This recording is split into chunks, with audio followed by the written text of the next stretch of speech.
Selamat pagi pemirsa Oase, obrolan kesehatan di channel Ina Health. Hari ini kita kedatangan tamu istimewa, yaitu Dr. Dian Kesuma Pramudia Nurputra, spesialis anak MSc PSG. Gelarnya kepanjangan ya? Namanya kepanjangan. Oke, kita kali ini akan ngobrol-ngobrol terkait inovasi beliau yang baru viral ya, yaitu genus apa genus atau apa nih nyebutnya? Genus, Mas. Yang benar genus. Genus. Ya? Genus ya, karena ini bahasa Inggris ya. Bahasa Inggris. Nah, sebenarnya genus ini apa sih kok dinamain seperti itu? Ya, genus itu kepanjangan dari Gajah Mada Electronic Nose. Ya, piranti hidung elektronik. Nah, seperti itu. Prinsipnya ya karena namanya hidung, tugasnya adalah untuk membau dan mengkarakterisasi bau dengan menggunakan otak AI yang dibenamkan di dalam mesin ini. Begitu, Mas. Jadi Dr. Hengki, menggantikan hidung gitu menggantikan ya? hidung. Dengan hidung yang elektronik ini. Nah, terus membuat alat yang kayak mobil ini butuh berapa lama ya? Kalau teknologi elektronik nose-nya itu sudah dikembangkan sejak tahun 2016. Jadi sudah cukup lama. Ya. Tapi waktu itu dipakai untuk narkoba, deteksi kualitas sawit, membedakan varian kopi oleh tim Prof. Kuat Triana dari MIPA. Terus kemarin waktu bulan Maret itu pada saat COVID mulai masuk, karena frustasi susahnya nyari rapid antibody sama PCR waktu awal-awal di situ, akhirnya waktu itu saya terpikir bareng-bareng sama Prof. Kuat, karena kebetulan saya sudah kolaborasi sejak setahun yang lalu, dan kami mengembangkan sensor lidah elektronik untuk penyakit SMA. Nah, akhirnya kita merubah penelitiannya bagaimana kalau kita modifikasi sensor yang ada di dalam electronic nose yang dulu menjadi electronic nose untuk COVID-19. Begitu. Jadi bikinnya paling berapa ya? 1-2 bulan, sebulan. Ngubahnya itu. Nah, gitu. Berarti yang dideteksi nanti apa ini? Yang dideteksi itu mungkin Bapak Ibu sudah pada tahu semua karena sudah viral itu, yang dideteksi adalah komponen VOC namanya, Mas Hengki. Volatile Organic Compound, atau senyawa hidrokarbon yang mudah menguap, bahasa awamnya. Senyawa itu diproduksi sebagai hasil metabolisme si virus saat dia berinteraksi dengan sel host atau selnya manusia yang tempatnya dia tinggalkan di ini nih, di bagian belakang, di dinding belakangnya tenggorokan sama kerongkongan. Nah, di situ dia bermetabolisme, hidup, makan, ya gampangnya terus mengeluarkan kentut. Nah, kentutnya itu yang kita bau dengan mesin ini gitu loh. Seperti itu awamnya. Oke. Nah, tapi kentutnya virus ini dideteksinya di abab kita ya? Betul.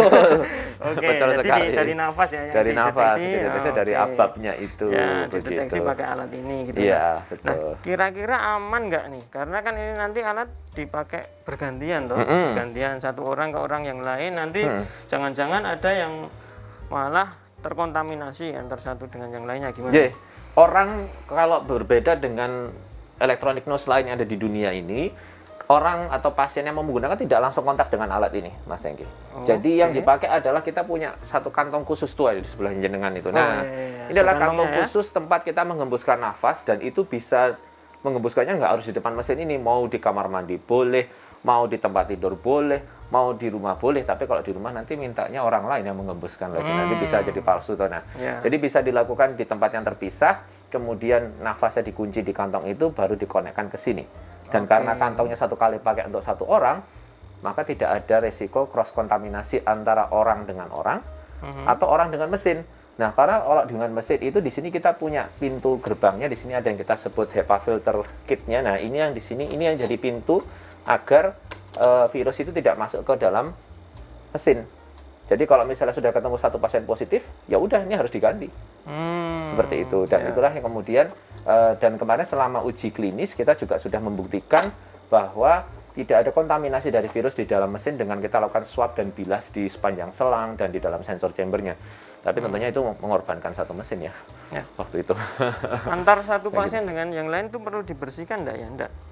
Ada mekanisme dari mesin ini yang kita sebut flushing, automatically flushing, artinya begitu VOC dari mesin sebelumnya sudah masuk dan dianalisis, pada saat mesin komputer melakukan analisis, pada saat yang bersamaan mesin akan melakukan flushing atau membersihkan sensor chamber itu dari VOC pasien sebelumnya, sehingga tidak akan terjadi kontaminasi data atau interferensi data dari pasien sebelumnya, begitu. Oke. Nah, nanti waktu pemeriksaan itu berarti tidak perlu pemeriksa itu ada di chamber khusus gitu, nggak perlu ya? Ya, itu sebenarnya tergantung kebijakan dari masing-masing institusi yang memakai. Tapi secara pribadi kami kemarin tidak menggunakan chamber khusus, asalkan pasien itu ngambilnya di tempat yang sirkulasi udaranya baik, open space seperti open itu. Space, ya. Jadi di tempat terbuka itu lebih Iya, baik. lebih baik. Kalau di tempat tertutup ya saya sarankan ya ada kamar khusus lah seperti bilik swab itu untuk bilik swab dengan exhaust fan tentunya, ya di mana di situ pasien bisa mengembuskan nafasnya begitu. Oke. Lalu keunggulan Genos dibandingkan rapid test yang lain itu apa ya? Yang jelas yang pertama tidak invasif. Tidak sakit kan? Tidak dicolok-colok, dicocok jari tidak, dicolok hidung tidak. Cukup sebul-sebul.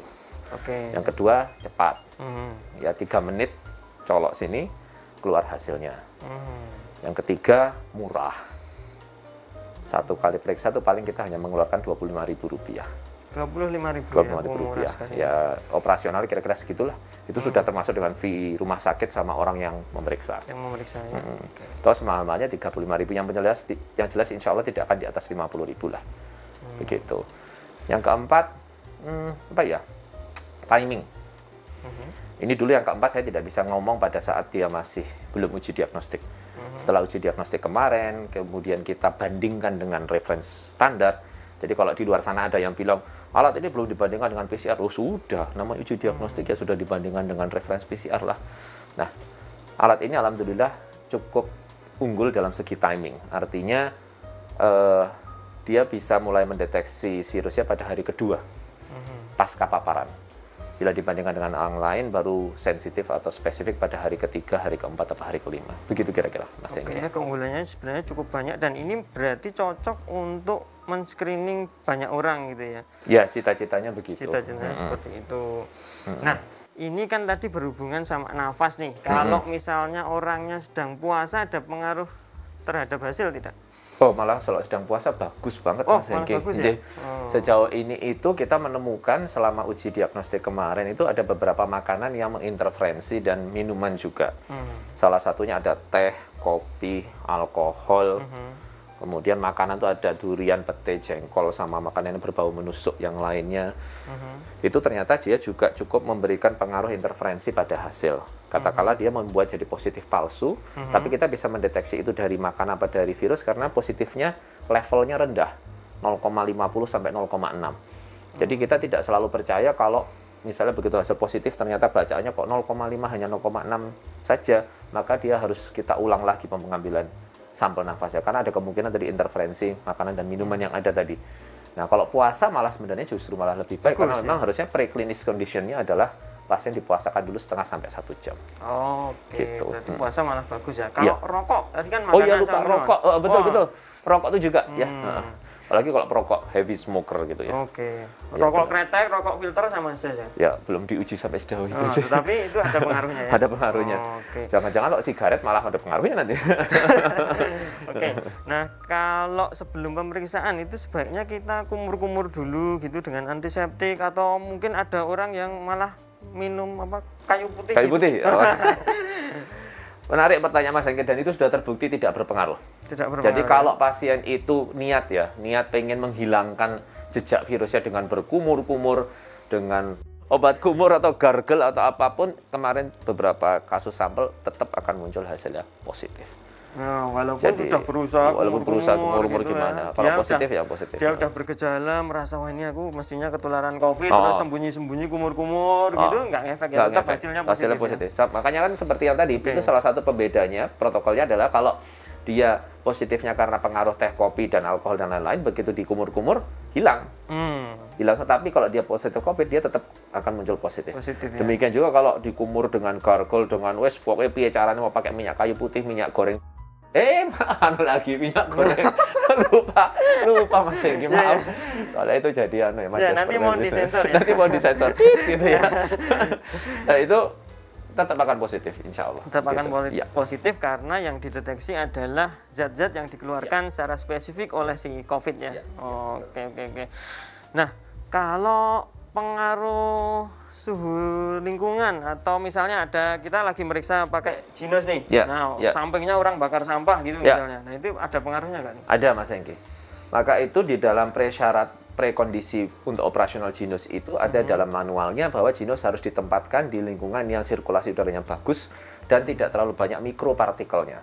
Seperti contohnya kalau ruangan angker alias ruangan yang tidak pernah dipakai, ruangan yang tidak pernah dibuka, Jinos ditempatkan di situ, maka dia akan bisa mendeteksi ruangan ini terlalu angker. Betul ya?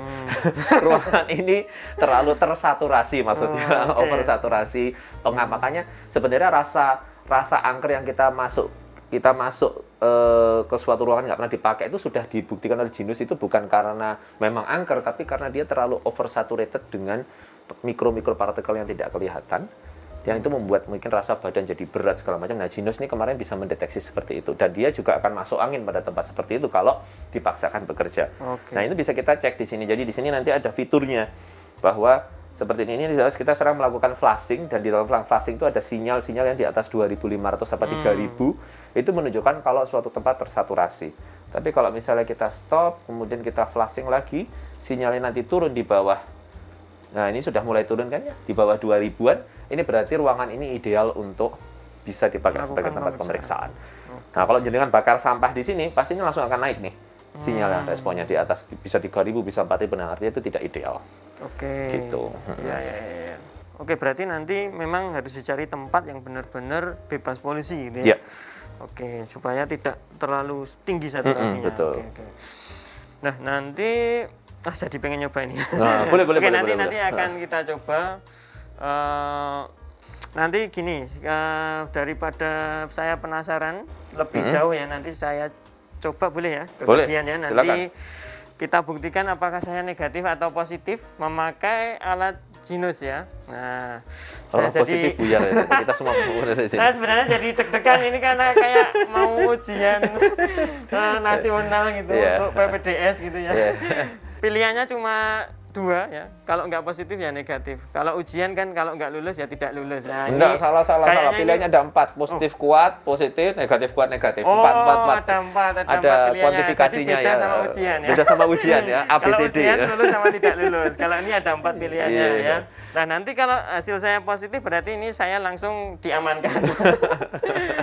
Oke, kita jumpa lagi waktu saya nanti mencoba alat ini ya. Terima kasih pemirsa Oase, obrolan kesehatan.